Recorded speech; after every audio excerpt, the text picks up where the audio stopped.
আসসালামু আলাইকুম।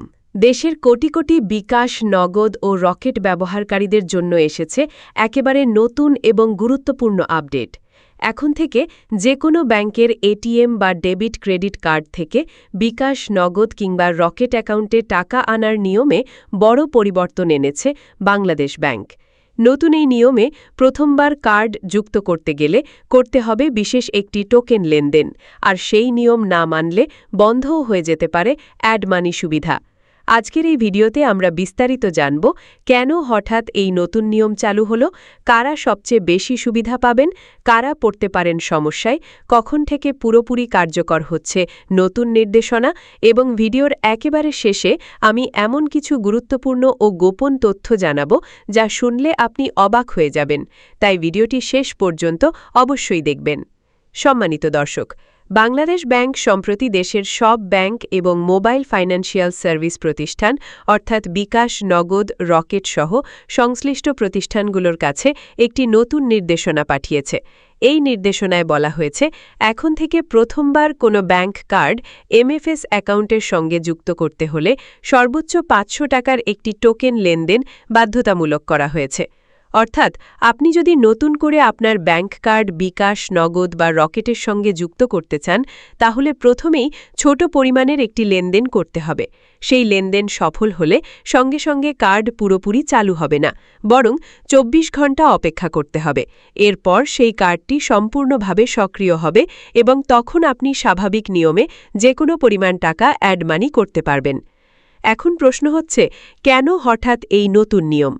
বাংলাদেশ ব্যাংকের কর্মকর্তারা জানিয়েছেন, সম্প্রতি প্রতারণার মাধ্যমে দেশি বিদেশি বিভিন্ন ব্যাংকের কার্ড ব্যবহার করে একাধিক বিকাশ, নগদ ও রকেট অ্যাকাউন্টে অবৈধভাবে টাকা স্থানান্তরের ঘটনা শনাক্ত হয়েছে। বিশেষ করে চুরি হওয়া কার্ড, ক্লোন করা কার্ড এবং অনলাইন প্রতারণার মাধ্যমে অনেক জালিয়াত চক্র বিভিন্ন এমএফএস অ্যাকাউন্টে টাকা পাঠিয়ে দ্রুত টাকা তুলে ফেলছিল। ফলে গ্রাহকের নিরাপত্তা নিশ্চিত করতে এবং প্রতারণা ঠেকাতে কেন্দ্রীয় ব্যাংক এই নতুন নিরাপত্তা ব্যবস্থা চালু করেছে। বাংলাদেশ ব্যাংক বলছে, গ্রাহকের পরিচয় নিশ্চিত হওয়ার পর স্বাভাবিক লেনদেনে কোনো বাধা থাকবে না, বরং নিরাপদভাবে লেনদেন নিশ্চিত করাই এই সিদ্ধান্তের মূল লক্ষ্য। দর্শক, এখানে আরও একটি গুরুত্বপূর্ণ সুখবরও রয়েছে।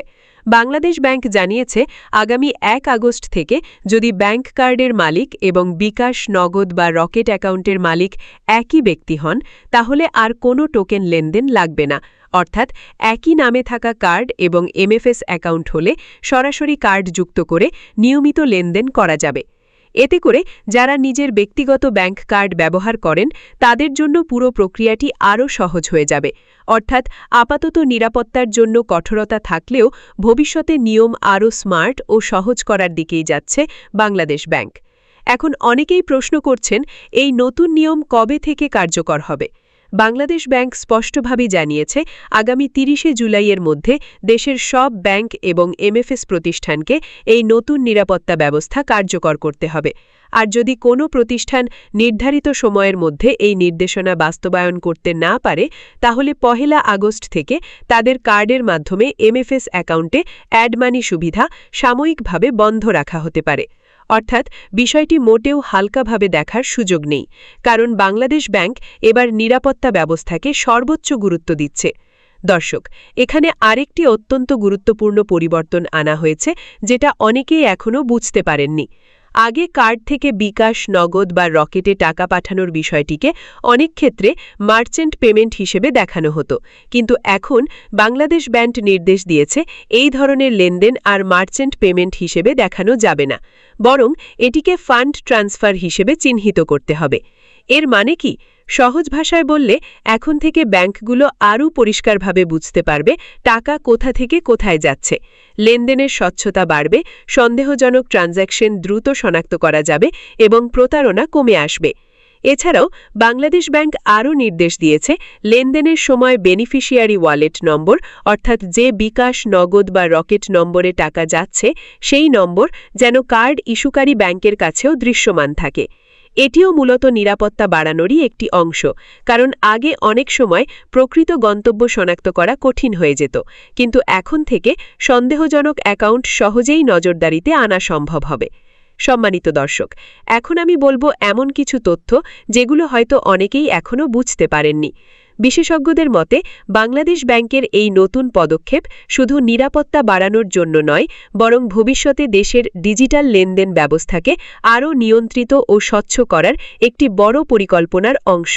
কারণ বর্তমানে দেশে মোবাইল ব্যাংকিং ব্যবহারকারীর সংখ্যা কোটি ছাড়িয়েছে। প্রতিদিন হাজার হাজার কোটি টাকার লেনদেন হচ্ছে বিকাশ, নগদ ও রকেটের মাধ্যমে। আর এই বিশাল অর্থপ্রবাহের মধ্যে সামান্য নিরাপত্তা দুর্বলতাও বড় ধরনের আর্থিক ঝুঁকি তৈরি করতে পারে। অনেক বিশ্লেষক মনে করছেন আগামী দিনে হয়তো কার্ড সংযুক্তির সময় আরও কঠোর ভেরিফিকেশন চালু হতে পারে, যেমন জাতীয় পরিচয়পত্র যাচাই, ফেস ভেরিফিকেশন, ডিভাইস শনাক্তকরণ, এমনকি এআই ভিত্তিক ফ্রড মনিটরিংও চালু হতে পারে। অর্থাৎ ভবিষ্যতের ডিজিটাল ব্যাংকিং আরও স্মার্ট হলেও নিরাপত্তা ব্যবস্থাও হবে অনেক কঠোর। আরেকটি গুরুত্বপূর্ণ বিষয় হল, যারা অন্যের কার্ড ব্যবহার করে নিজের বিকাশ বা নগদে টাকা আনতেন তারা ভবিষ্যতে সমস্যায় পড়তে পারেন, কারণ একই নাম না হলে এখন অতিরিক্ত যাচাইয়ের বিষয়টি গুরুত্ব পাচ্ছে। এছাড়া বিশেষজ্ঞরা বলছেন এই নতুন নিয়ম কার্যকর হলে অনলাইন জালিয়াতি, চুরি হওয়া কার্ড দিয়ে টাকা স্থানান্তর এবং ফেক অ্যাকাউন্ট ব্যবহারের ঘটনা অনেকটাই কমে আসবে। তবে সাধারণ গ্রাহকের জন্য সবচেয়ে গুরুত্বপূর্ণ বিষয় হচ্ছে নিজের নামে থাকা ব্যাংক কার্ড এবং নিজের নামে থাকা বিকাশ, নগদ বা রকেট অ্যাকাউন্ট ব্যবহার করাই এখন সবচেয়ে নিরাপদ ও সহজ পদ্ধতি। দর্শক, বাংলাদেশের ডিজিটাল লেনদেন ব্যবস্থায় এটি একটি বড় পরিবর্তন। অনেকে হয়তো প্রথমে কিছুটা ঝামেলা মনে করবেন, কিন্তু দীর্ঘমেয়াদে এটি সাধারণ গ্রাহকের নিরাপত্তা বাড়াতেই সাহায্য করবে বলে মনে করছেন সংশ্লিষ্টরা। আপনি কি মনে করেন বাংলাদেশ ব্যাংকের এই নতুন সিদ্ধান্ত সঠিক হয়েছে, নাকি এতে সাধারণ মানুষের ভোগান্তি বাড়বে? আপনার গুরুত্বপূর্ণ মতামত অবশ্যই কমেন্টে জানাবেন।